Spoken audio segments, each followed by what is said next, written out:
ओम शांति। 19 जून 2021 साकार मुरली।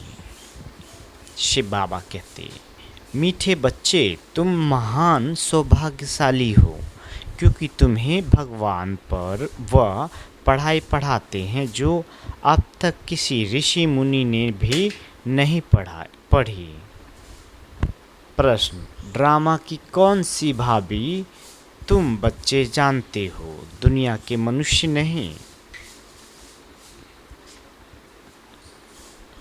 उत्तर, तुम जानते हो इस रुद्र ज्ञान यज्ञ से विनाश ज्वाला प्रज्वलित हुई है। अब सारी पुरानी दुनिया इसमें स्वाहा हो जाएगी। ये भाभी कोई टाल नहीं सकता। यह ऐसा अश्वमेघ अविनाशी रुद्र यज्ञ है जिसमें सारी सामग्री स्वाहा होगी। फिर हम इस पतित दुनिया में नहीं आएंगे। इससे ईश्वर की भाभी नहीं, ड्रामा की भाभी कहेंगे। आज का गीत मुखरा देख ले प्राणी जरा दर्पण में। ओम शांति। शिव बाबा कहते हैं, तुम बच्चे भी मनुष्य हो। ये मनुष्य की सृष्टि है। इस समय तुम ब्राह्मण धर्म के मनुष्य बने हो। बाप शिक्षा देते हैं आत्मा को अभी अपने स्वधर्म का पता है कि हम आत्मा इस शरीर को चलाने वाली है।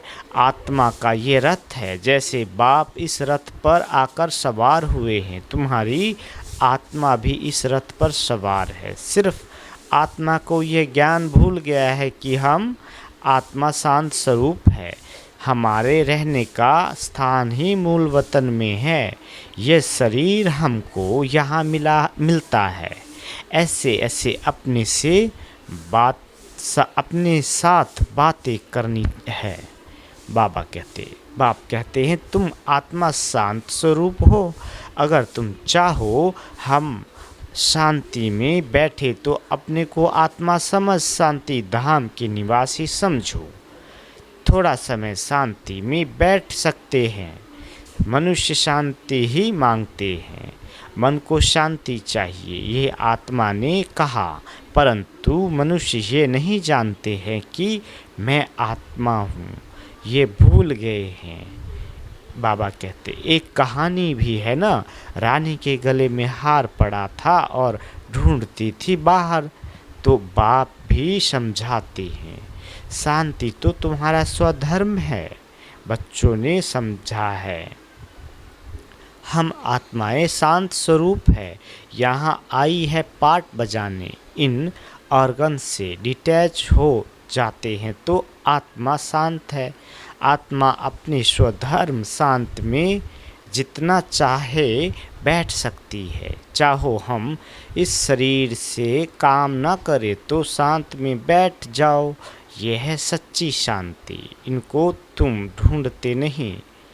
तुम्हारा स्वधर्म शांत है। अभी यहाँ पाठ बजा रहे हैं। बाप द्वारा मालूम पड़ा है, हमने 84 जन्मों का पाठ बजाया। इन 84 जन्मों के चक्र का कोई को पता नहीं, सिर्फ तुम बच्चे ही समझते हो। पहले हम सूर्यवंशी राजा व प्रजा थे, फिर चंद्रवंशी सो वैश्य वंशी सो शूद्रवंशी बने। अब फिर से हमको सूर्यवंशी बनना है। बाबा कहते, तुम बच्चे सृष्टि के आदि मध्य अंत को जान गए हो। तुम कितने सौभाग्यशाली हो। बाप तो यथार्थ बात समझाते हैं। यह है ही सदगति मार्ग। यह समझाना है कि सर्व का सदगति दाता एक है। अभी जान गए हो। हमको बाबा आकर 21 जन्म के लिए सदगति प्राप्त करा रहे हैं। बाहर वाले मनुष्य इन बातों को जानते ही नहीं। तुम ब्रह्मा कुमारियाँ ही जानते हो। कोई पूछते हैं, तुम बीके क्या जानते हो? परीक्षा तो होनी ही चाहिए कि ब्राह्मण व ब्राह्मणी है व नहीं। अगर तुम ब्रह्मा के बच्चे हो तो सृष्टि चक्र को जरूर जानते होंगे।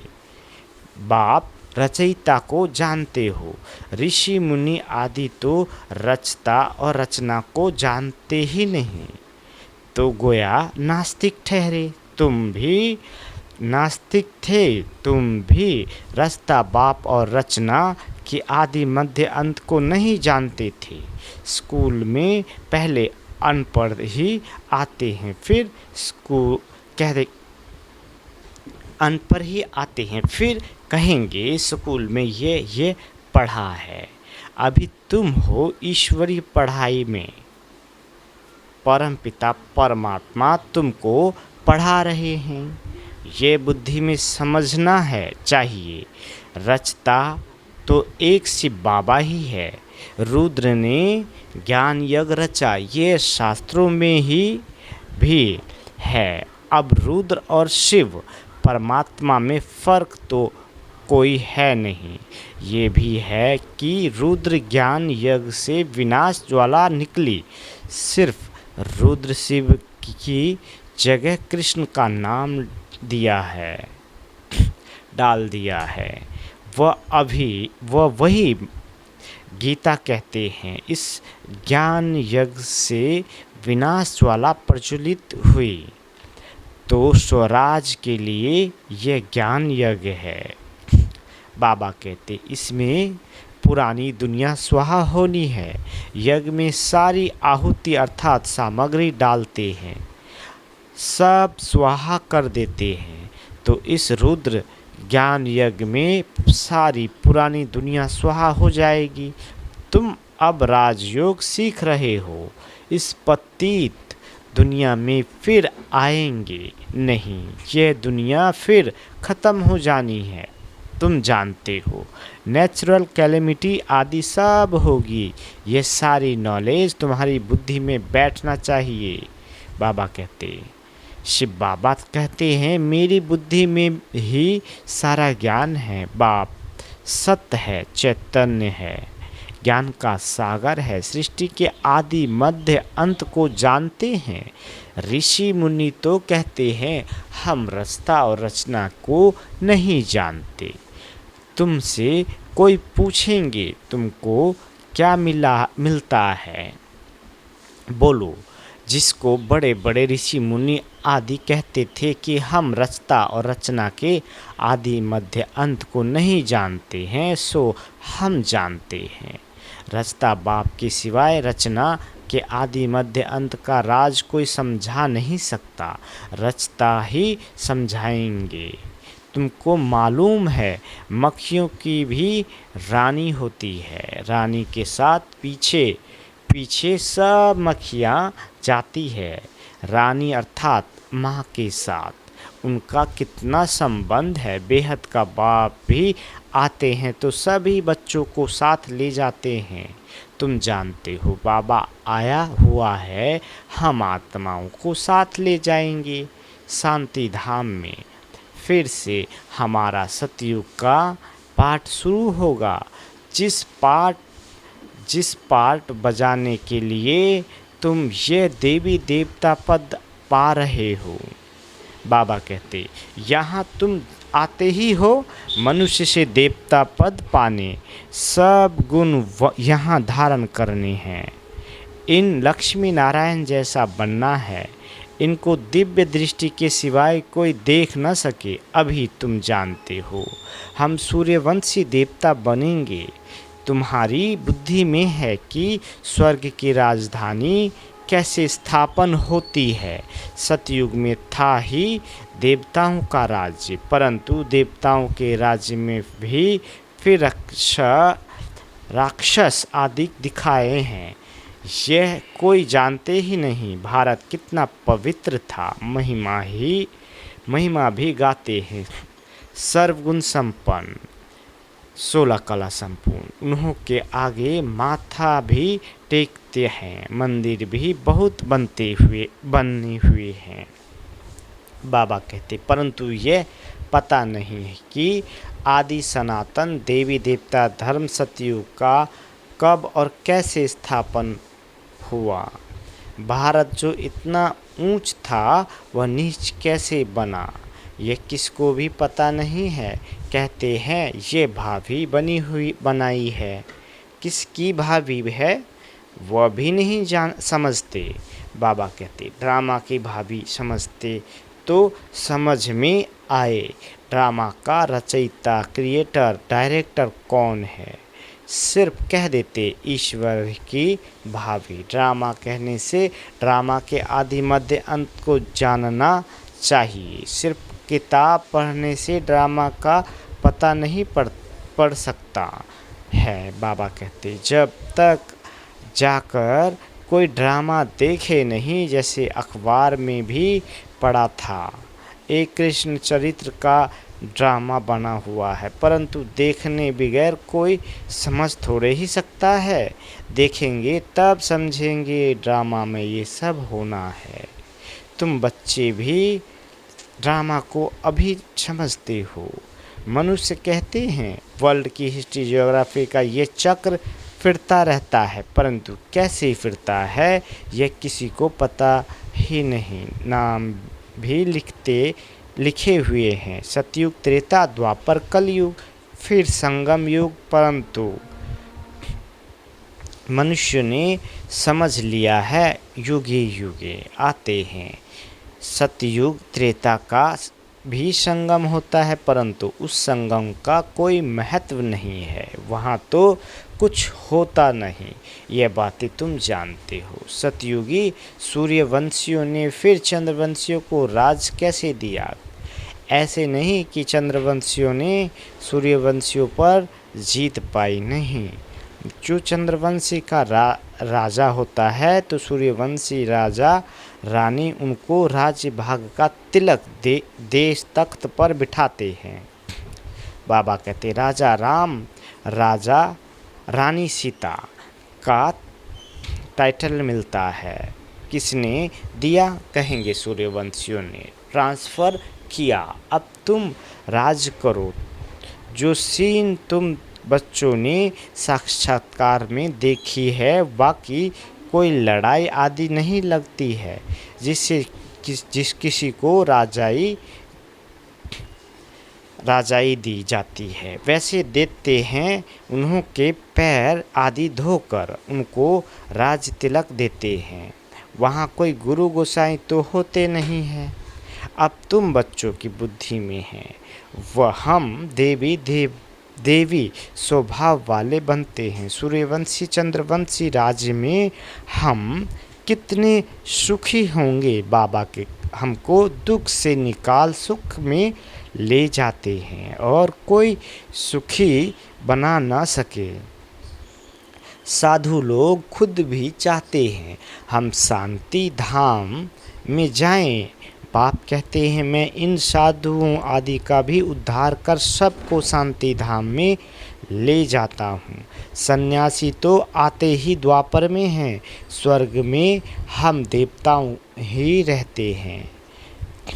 वहाँ भी सेक्शन अलग अलग है, सूर्यवंशियों का अलग, चंद्रवंशियों का अलग, फिर बाद में इस्लामी, बौद्धि, सन्यासी आदि जो भी आते हैं सब का सेक्शन अलग अलग बना हुआ है। जब हम राज करते थे तो दूसरा कोई था नहीं।